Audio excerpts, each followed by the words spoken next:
Está con nosotros el economista Gustavo Ortiz Hidalgo, con quien queremos conversar partiendo del tema económico, ¿no? ¿Qué es lo que le espera al presidente electo Daniel Noboa? Bienvenido, Gustavo, buenas noches. Buenas noches, un cordial saludo a la ciudadanía que nos está escuchando. Y efectivamente en una democracia el que dispone quiénes son nuestros representantes a las diferentes estructuras del poder, es decir, el soberano, es el pueblo. Y me parece bien que la candidata del correísmo, la candidata Luisa González, pues reconozca efectivamente su derrota y pues inclusive que esté predispuesta con su equipo de la Asamblea a apoyar un proyecto que forzosamente va a ser un proyecto político transitorio. El nuevo presidente ya definitivo no tendrá más que 1 año o 6 meses aproximadamente. Recuerde que el periodo terminará el 24 de mayo del 2025. Así es.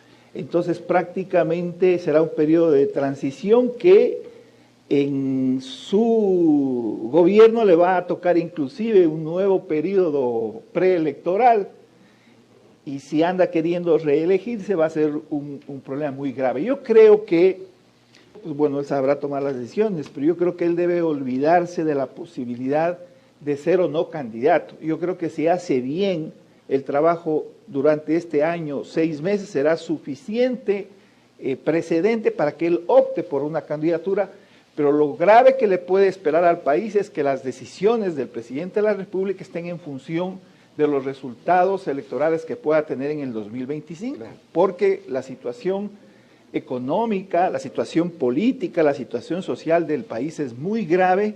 Mire usted, hemos llegado a niveles de inseguridad nunca antes visto. De hecho, han asesinado a un candidato presidencial. Se evidencian serias debilidades, inclusive en el sistema de seguridad. Dejaron prácticamente que asesinen, no sé hasta qué punto hay complicidad ahí, habrá que investigar a los propios gatilleros, es decir, a los asesinos del ex candidato presidencial. Problemas muy graves en el tema de la seguridad, problemas graves en el desempleo. Y usted sabe que la única posibilidad de disminuir los porcentajes del desempleo es mejorando la inversión.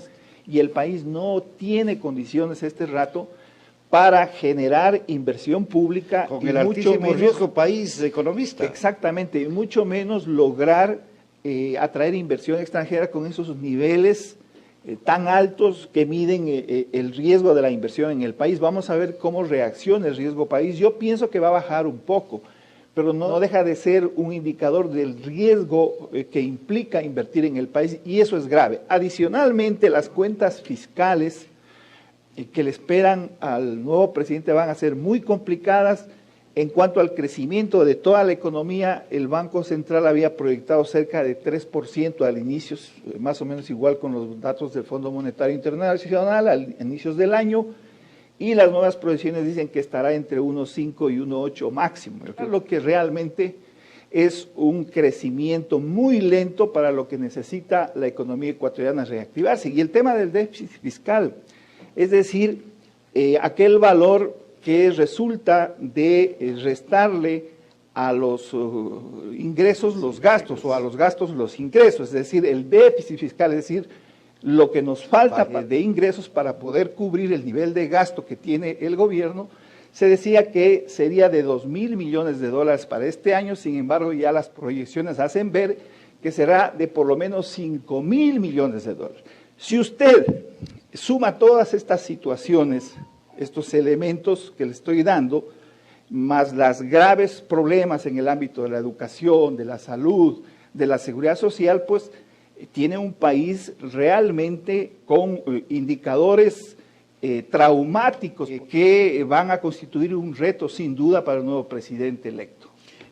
A más de esto, economista, habría que sumarle, bueno, algo alentador en estos últimos días, el precio del crudo experimentó un incremento, esto merced a los conflictos que hay en el Medio Oriente, y también en contrapartida, el actual presidente, el señor Lasso, el señor Guillermo Lasso, ha hecho una serie de empréstitos con diferentes organismos a propósito de la posible llegada, dicen ya unos, de la presencia, dicen ya otros, del fenómeno del Niño. Entonces, ¿qué hereda el próximo presidente?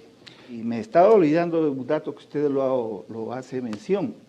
Si es que el problema del fenómeno del Niño realmente produce efectos nefastos en el territorio ecuatoriano, va a ser otro elemento adicional que va a complicar el tema de las arcas fiscales y obviamente la actividad productiva. Mire, el tema del petróleo es relativo, porque este rato, si usted analiza en detalle el presupuesto general del Estado, la mayor fuente de recaudación de ingresos para el Estado, es decir, de los ingresos para financiar el gasto público, son los ingresos tributarios.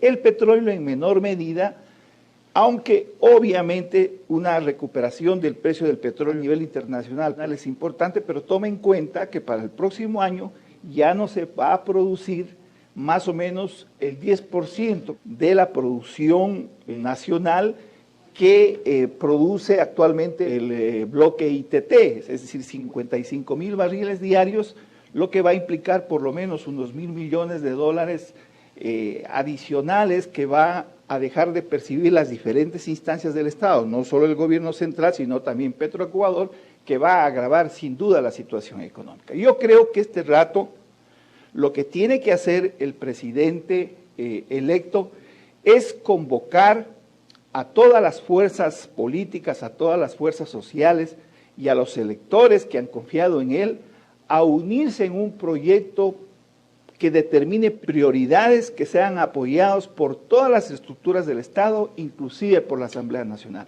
Porque yo no creo que el pueblo este rato resista una nueva confrontación política entre la Asamblea Nacional y el presidente de la República, a tal punto que la Asamblea Nacional coarte toda posibilidad de que efectivamente los planes o el plan de trabajo o los proyectos que propone el presidente para superar estos problemas de seguridad y promover la reactivación económica reciban el mismo tratamiento que recibieron en el gobierno de Lasso. Yo creo que eso el pueblo no lo va a permitir, yo creo que el presidente electo no lo debe permitir y aspiramos que prime fundamentalmente el sentimiento cívico y democrático de esos legisladores que están en la Asamblea Nacional por sobre los intereses partidistas.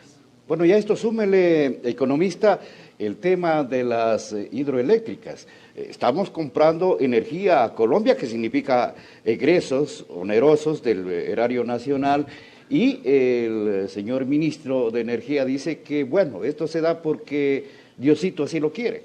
Eso le demuestra a usted que el cambio de la matriz productiva, de la matriz energética, ha sido puro cuento en realidad. Fíjese que se hablaba de la posibilidad de que nos convirtamos en exportadores de energía eléctrica y sucede que eso no ha sido cierto, que eso ha sido mentira, no estoy culpando a nadie, este rato es un problema del Estado ecuatoriano y ahora estamos en la posibilidad de que nuevamente vengan los apagones. Es decir, hemos invertido ingentes cantidades de recursos en hidroeléctricas que no funcionan como deberían, muchas veces contratadas con sobreprecio, no optimizadas por el equipo técnico de los diferentes gobiernos y pues resultaría otro elemento que contribuiría a crear una situación gravísima en la economía nacional y los efectos que va a producir. Esperemos, en todo caso hay que ser optimistas, yo creo que Daniel Noboa es un presidente joven, su base electoral fundamentalmente está entre los jóvenes y yo creo que esa es la lectura que debemos dar. Los jóvenes han dicho, bueno, ya no queremos los políticos tradicionales, todos nos han fallado, ahora vamos a confiar en este joven que es un empresario que conoce la actividad productiva, ahora vamos a ver si efectivamente el nuevo presidente está al nivel de las expectativas que se han creado sus electores en el Ecuador. Economista, usted topaba el tema de la Asamblea Nacional. Es obvio que el bloque parlamentario de la Revolución Ciudadana es un bloque numeroso, aunque no logra la mayoría que se requiere para tomar decisiones por sí. Y hay una serie de bancadas dispersas de diferentes organizaciones políticas.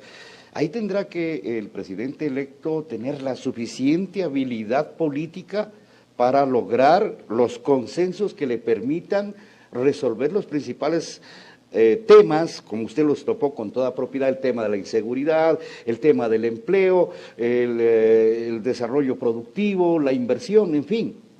La composición de la Asamblea Nacional es muy parecida a la anterior, con la diferencia que en vez de Pachacutic construye la segunda fuerza política que podría cambiar la correlación de fuerzas al interior de la Asamblea Nacional. Pero Lasso cometió un grave error, y es que inicialmente creó un pacto bajo la mesa con el correísmo y los socialcristianos y después no lo honró por la presión ciudadana que existió.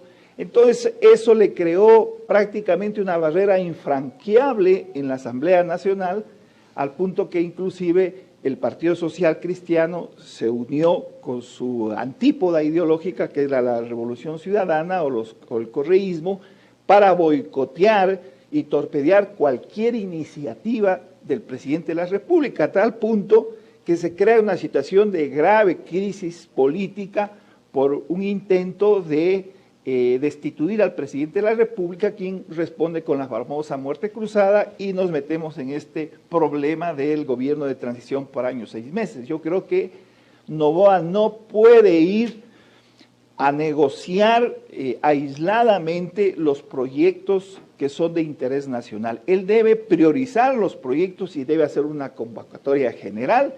Ya lo ha dicho la candidata del correísmo, que ellos están dispuestos a apoyar las iniciativas que vayan en función de los intereses populares, y yo creo que si no comete los errores que cometió Lasso en su momento, es posible que pueda manejarse la Asamblea Nacional conforme a los requerimientos del presidente, porque tome en cuenta que necesitamos ahí 2 mayorías.